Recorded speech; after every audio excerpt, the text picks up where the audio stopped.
Today I want to talk about success and the boundary of self-definition.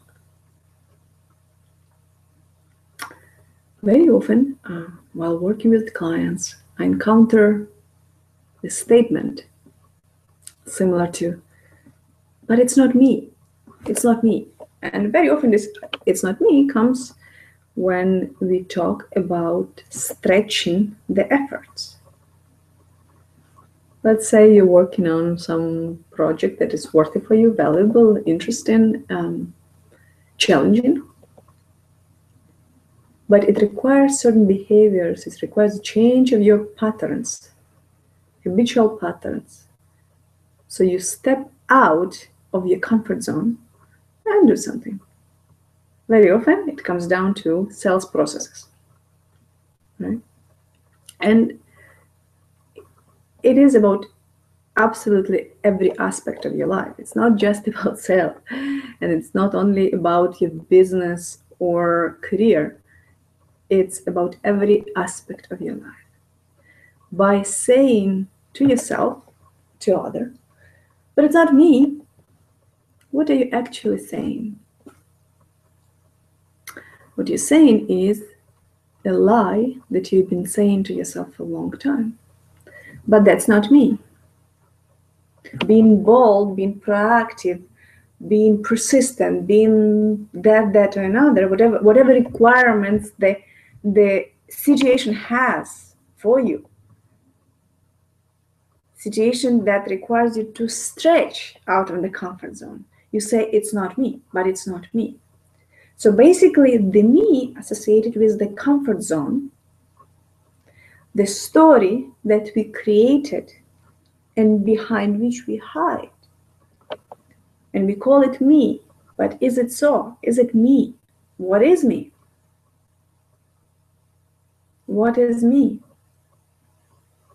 Is the story that you created, is that you?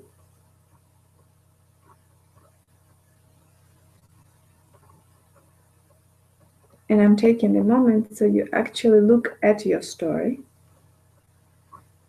Remember latest event where you were saying to yourself, well, but it's not me.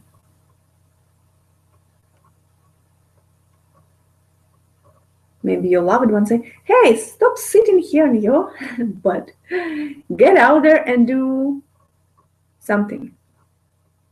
And you say to yourself, well, it's not me.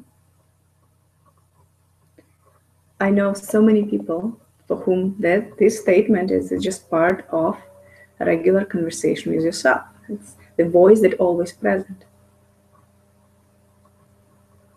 This doesn't suit me. This doesn't describe me right. This is not according to my idea of that, and another.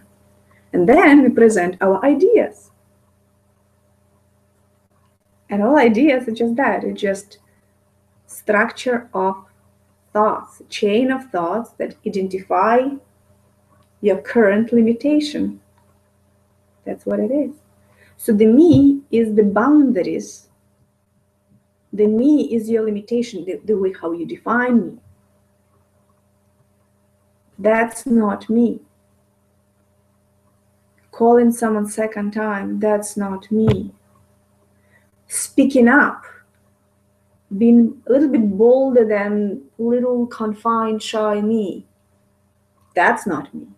How so? When did you learn it? Can you unlearn it? And we are not talking, I really want to be very clear about it. We are not having conversation about confidence. This is not a confidence conversation. This is conversation about the boundaries of the story that we create. And if we create a story of the self, because we are completely identified with our story, but if we choose the story for ourselves, why that we're choosing this limiting one? I am that, and I am not that, another. The interesting part that equally, both stories equally are just stories. They're limitations. Whatever criteria you pick here to put yourself in the box, That's where you are. Whether that or another, it's still in the box. You are still putting yourself in the box. And you become prisoner of your ideas of yourself. But who is the true self behind all that noise of mental structures? Who are you underneath of all of that?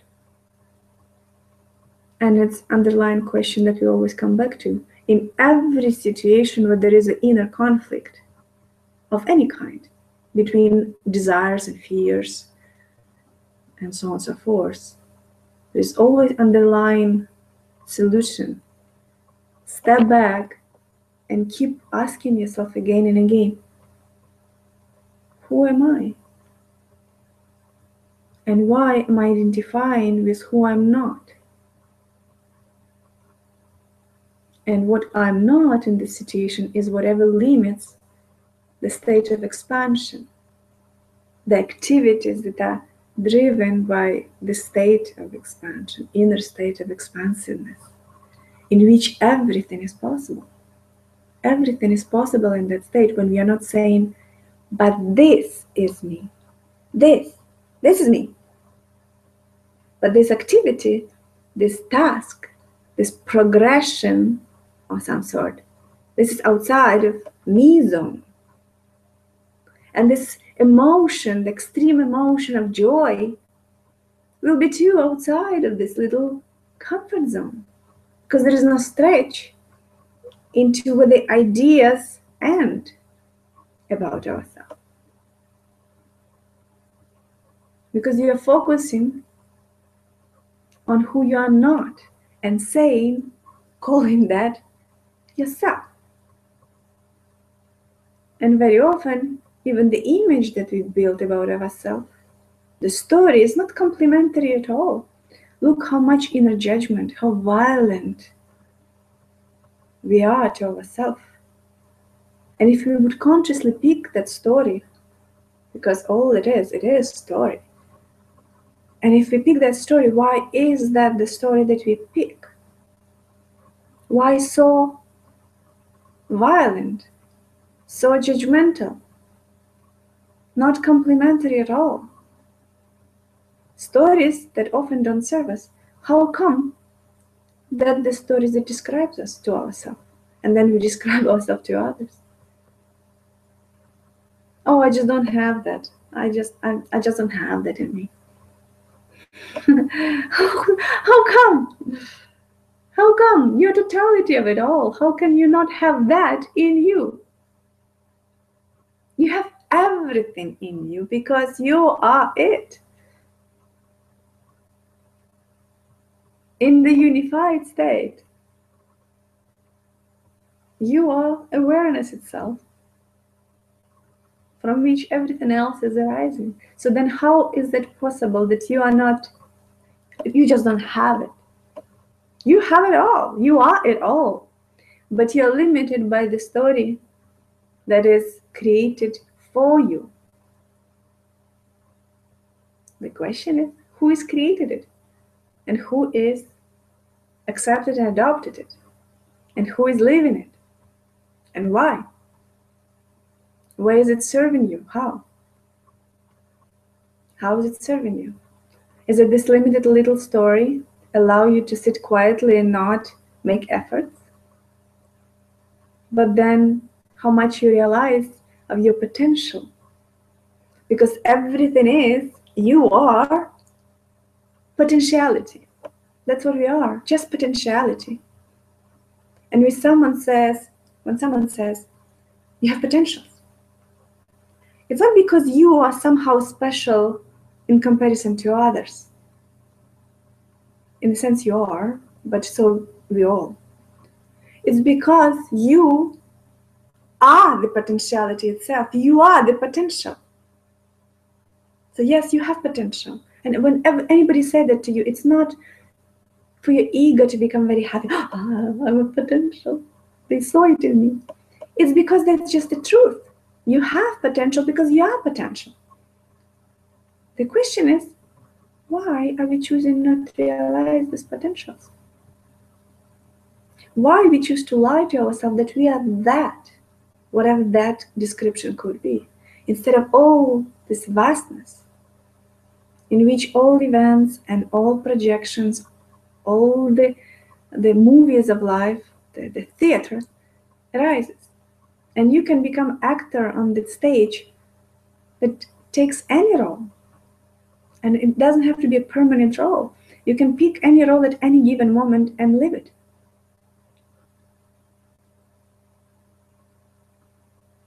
Can you go behind the story, beyond the story, and just see every definition makes you partial. I'm this. Any thought, and this is just a thought, is partial. Any thought is partial. Because as soon as we describe something, we eliminate the rest as a possibility. I am not successful in life, or I'm not lucky. Then you eliminate I'm lucky. But the truth is, if you're not, just dwell on things and try to become victim and pity, the truth is, you're lucky and you're not lucky. You're successful and you're failure, in human words, which really don't use anymore, but some people use, so I'm using them here. I'm loved, I'm unloved, I'm that and I'm that. That's the truth. You're all of it. All the paradoxes, all the extremes, all the opposites, you are it. We all are it. We contain it all. As potentiality, we contain it all and we can access it all at any time. Because of our patterns, some would say karmic patterns, for some, one expression, one manifestation is easier than another. But for another person, then another manifestation is easier than that. So it requires a stretch, because we kind of come in this body with some particular form, in some particular form. And the form represents the limitation. But we can stretch that form left and right and up and down in any way we want. Whether we have control or not have control, a lot of conversation can be there and arguments, but that is not the subject of conversation. This is not the control. This is the possibility that we use or not. This is the potentiality that we are tapping into or not. And I'm not talking about success and achievement necessarily, but I rather point to life experiences. Because each characteristic of our being represents an array of life experiences that can bring so much joy and so much struggle with that too, but it's the colors of life experiences. Beautiful, beautiful colors. But by eliminating this quality in ourselves, we eliminating the huge, untapped ocean of potential experiences. And then we live very dull life, because it's very limited by our definitions. And at some point we become dull in our emotional world, because we only want positive emotion, but we don't want to accept negative. And again, I never can pronounce that word, compartmentalize that. Compartment, coming from there, I can't pronounce it. We separate, we make it partial.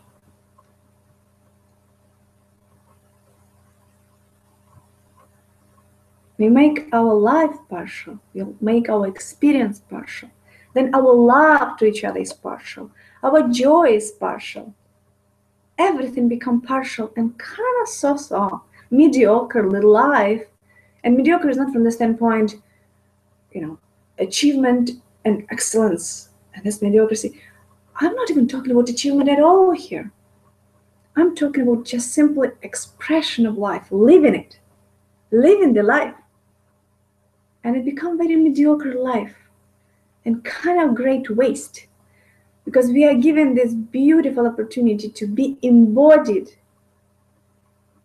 and to feel and experience externally through events in our lives and meet in different environments, and internally through fully living feelings and emotions and embracing them, not accepting them, but embracing them. Embracing anger when it arises, embracing deep sadness that can be so melancholic and beautifully romantic sometimes, and that opens heart to the greatest compassion and love. But we repress those emotions as unwanted, unloved. We abandon our emotional world because we have very strong preferences that are defined by overall definition of our being, how we tell the story of ourselves.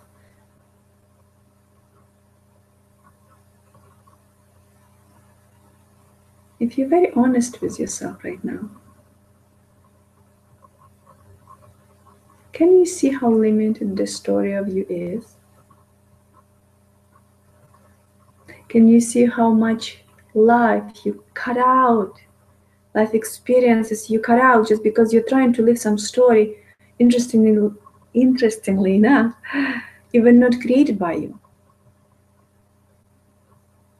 You were told it somewhere, you heard it in advertising, in media propaganda, by your parents, by your teacher, by your loved one, by your neighbor, by that and another, by celebrity from the screen, whose life you don't live and don't know how they truly are in their life, but you see the image, you see the symbol, and then you buy into all of that, and you live miserable life, like many of us do, until we wake up from it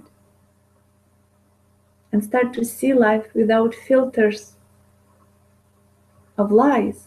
We start to see lies for what they are, and we stop living that lie that we keep telling to ourselves, and we forget why we even telling it to ourselves. We know that we live lie. At some point we feel it, because you can feel it. You can feel when you live lie. Because it feels incongruent. You just feel incongruent. You feel heavy. You feel lost. You feel that life is a drag and it's bored. There's boredom. There's almost feelings like existential boredom. And then some call it depression and give you pills for that, and you feel even worse. And there's no end to that. To creating symptoms and healing symptoms by repressing the expression that wants to be taken out and played. You want to scream from your lungs sometime, and you don't even remember that you wanted it so badly, because you want to be free. And the only thing to be free from is from the story itself, nothing else. There is no external environments that really confine you to the degree that you confine yourself with the mental structures about yourself. You create it. We create. What it would take? What would it take for you to just drop it right now? Completely. All the stories that you tell yourself, all the things that you think about yourself, all the thoughts that are coming and going and then coming again and persist because you attached to the story, you started believing that story. What if you drop it right now, completely and permanently, and forget the story? Make yourself forget the story and start from scratch, from the very beginning, when you didn't know who you are yet, but that you can discover. Then there is a great opportunity to discover. And what you will discover can bring you a lot of joy, because there is no limits to the discovery of the self. Completely no limits. You're boundless. And you can live boundless bunch of the experiences and truly embrace them as they are, they show up. and really enjoy them, because you can find new in everything all the time. Because they never will be the same unless there is a story that can find you to re-experience, relive the same life, the same events again and again, converse and interact with the same people, accomplish the same results, do the same things over and over again, because you're just afraid to step out, because you really believe the story is you, and it's not.